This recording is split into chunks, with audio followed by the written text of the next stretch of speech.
All right, welcome back to the Deep Dive. Today we're diving into some fresh earnings. We're going to be looking at Baozun's fourth quarter 2024 earnings call. That's good. So, their stock has been, it's been moving around a little bit recently, but, we want to dig deeper than that, right? And look at what's actually going on in the business. So what were some of the initial takeaways, from the headline numbers? Well, they had a solid finish to the year. Revenue jumped 8%. Year over year. But I think what really stood out to me was the profitability, specifically in their e-commerce business, which, as you know, that's kind of their bread and butter. And they saw a 16% increase year over year in their non-GAAP operating profit. So that was pretty encouraging to see. Yeah, so the core business is humming along. What about some of their other segments? We've heard about their Baozun brand management, or BBM. How did that do? Yeah, well, that's actually another interesting piece of the puzzle. They significantly reduced their losses in BBM, cut them by 20% actually, which is pretty substantial.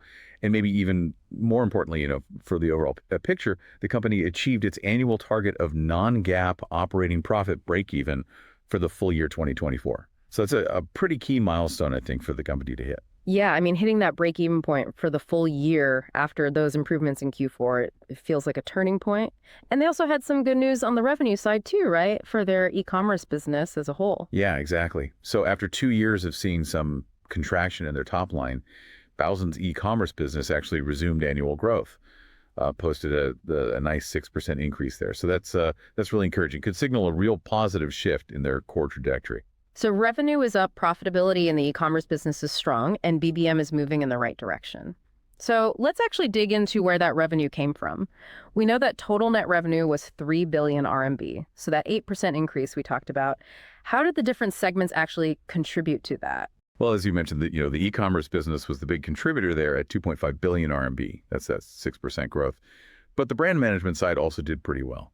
Saw a 17% surge to 535 million RMB. So, some impressive growth coming from BBM. Yeah, 17% is really good. Now, within that e-commerce segment, there are different types of revenue, right? There's services versus product sales. What did we see there? Yeah, so this is where it gets interesting. The services revenue within e-commerce actually grew by 9%, reaching 1.9 billion RMB. And that was driven by significant increases in two key areas: online store operations. We saw a 16% jump, and then also their digital marketing and IT solutions, which were up by 15%. It's really highlighting the strength, I think, in the service-based aspects of their e-commerce offering. Okay, so services are booming. What about the actual products they sell, directly through the e-commerce platform? We saw that number was actually down a little bit. Should we be concerned about that? Yeah, not necessarily. Management actually specifically addressed this. They said that the 4% decrease in e-commerce product sales down to 572 million RMB was a deliberate move. They made a strategic decision to really prioritize profitability over just pushing for higher sales volume, particularly in the appliance category. So it sounds like a calculated trade-off, aimed at improving their margins, which makes sense, I think. Yeah, focus on the bottom line. And on the BBM side, product sales were strong, right? That 17% jump we talked about earlier. What was driving that? Yeah, the key driver there was the performance of the Gap brand. So it seems like their efforts in managing that brand are starting to pay off in terms of sales. Okay. So I've got the revenue picture. Now let's talk about how much of that is actually turning into profit. Let's talk margins. Right. So at the group level, the blended gross margin for product sales was a healthy 30%, which led to a 5% increase in gross profit, hitting 332 million RMB.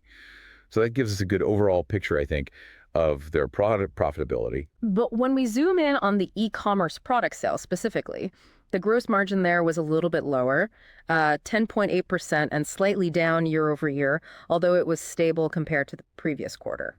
What's the story there? Yeah, so that slight dip in the e-commerce product sales gross margin was mainly due to changes in the mix of products being sold. So, certain categories naturally have different margin profiles, but the sequential stability suggests they're managing these shifts effectively and maintaining a consistent level of profitability. And what about BBM's gross margin? We saw that was higher, but also down a bit. Exactly. So BBM had a much higher gross margin, 50.4%, but the slight decrease year over year was attributed to, increased promotional activities and discounts associated with the Gap brand. So, it's driving sales, but temporarily impacting the margin. Makes sense. So looking at the bigger picture, what about adjusted income from operations? Yeah, so for the entire group, adjusted income from operations total 103 million RMB, which is a significant 37% improvement compared to last year. So this really highlights the positive impact of their strategic shifts on the overall profitability of the business. That's a huge jump. And how did the individual segments contribute to that? So the e-commerce adjusted operating profit saw a healthy 16% increase, reaching 137 million RMB. And then on the BBM side, the adjusted operating loss narrowed by that 20% we discussed, so coming down to 34 million. So both trends are definitely encouraging for the company's financial health. And finally, the bottom line, what did we see in terms of net income?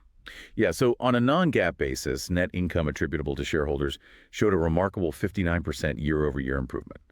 Came in at 46 million RMB for the quarter. So this really highlights the progress they've made in translating revenue growth and improved efficiencies into significant bottom line results. So a strong finish to 2024 by all accounts. When we step back and look at the whole year, what are the key takeaways? Well, for the full year 2024, the group achieved a total revenue growth of 7%, reached 9.4 billion RMB. So both their core e-commerce business and the brand management segment contributed to this growth. E-commerce saw a 6% increase, bringing in 8.1 billion. And then BBM delivered a robust 16% growth, reaching 1.5 billion.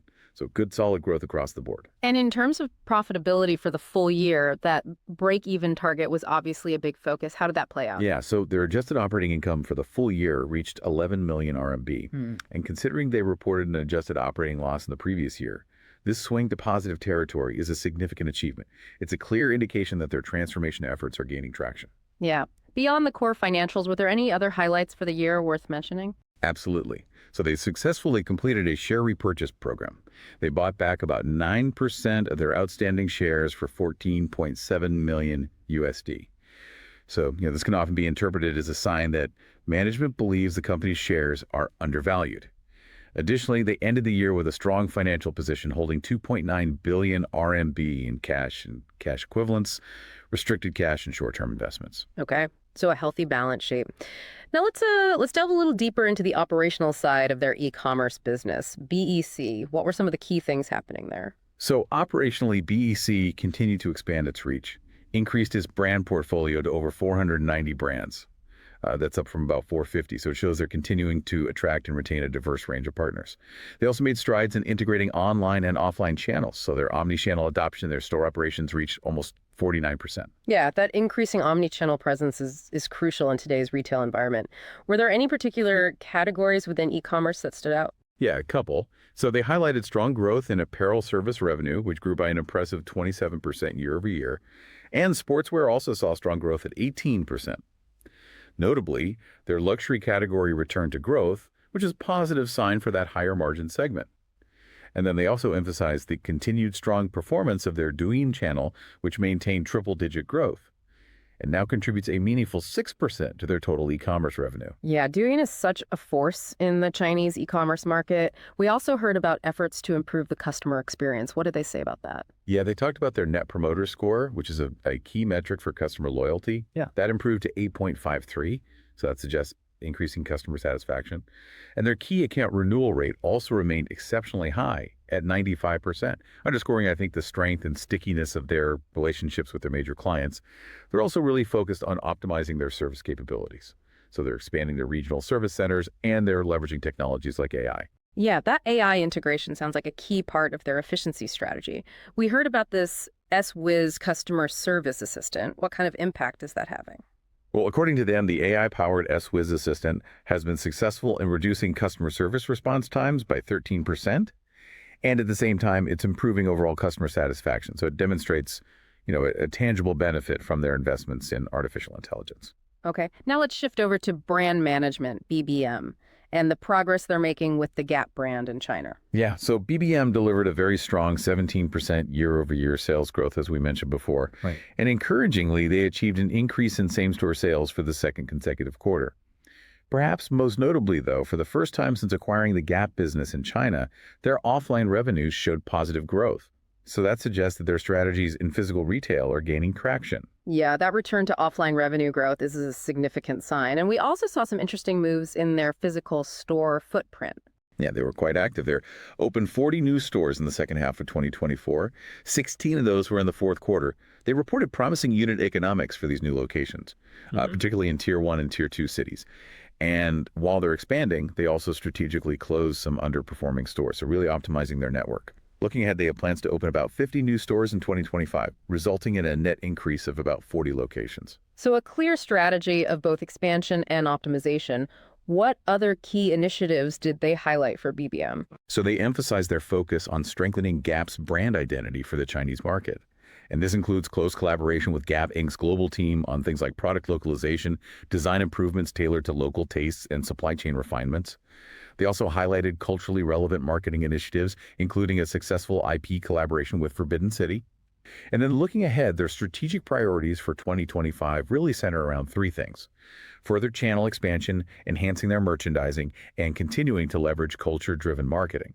And they've set an ambitious target of double-digit top-line growth for BBM in 2025. Ambitious indeed. So overall, what kind of tone and outlook did management convey? Yeah, I think the overall tone was definitely optimistic, emphasizing, the momentum they're seeing in their ongoing 3-year transformation plan. They consistently highlighted their focus on achieving sustainable and profitable growth. And it's clear that technology, particularly AI, is a key enabler in their strategy. Omnichannel remains a central theme, with a focus on integrating emerging digital channels like Douyin, Rednote, and WeChat. They also touched on optimizing their internal operations, including team structure, incentive programs, and financial management. And then, just continued focus on boosting same-store growth and enhancing their marketing capabilities. And what about their perspective on the broader consumer environment in China? How are they feeling about that? Yeah, they noted positive trends in consumer consumption sentiment, particularly around specific events like International Women's Day, and in certain categories like home appliances and smartphones, which have benefited from government subsidies. So their general expectation is that this positive consumption sentiment will continue. They also discussed plans to capitalize on JD.com's increasing focus on the apparel category, which they see as a significant opportunity. And then finally, they reiterated their the commitment to applying AI across various business functions, from customer service and product management to digital asset management and internal processes. And they talked about their Rednote strategy, which is all about building brand awareness and emotional connections with consumers through content before driving direct sales. Okay, so putting it all together, why should investors be paying attention to Baozun's latest results and outlook? Well, the significant improvement in profitability within their core e-commerce business, coupled with the fact that they're narrowing losses in BBM, strongly suggests that their transformation plan is delivering results. The return to top-line growth in their core e-commerce segment after a period of contraction could be a crucial signal that they've turned a corner. The successful expansion into new and rapidly growing channels like Douyin demonstrates their adaptability. BBM's return to offline revenue growth, along with their plans for further store expansion for Gap, suggests growing confidence in their physical retail strategy. The ongoing emphasis on cost optimization and AI, holds potential for further gains in efficiency and profitability. And then finally, management's generally positive outlook on the consumer sentiment in China provides a pretty encouraging backdrop. So, a lot to be optimistic about, I think. A lot to digest there. Now it's time for our segment where we put on our thinking caps and come up with some unconventional investment ideas. This is not financial advice segment.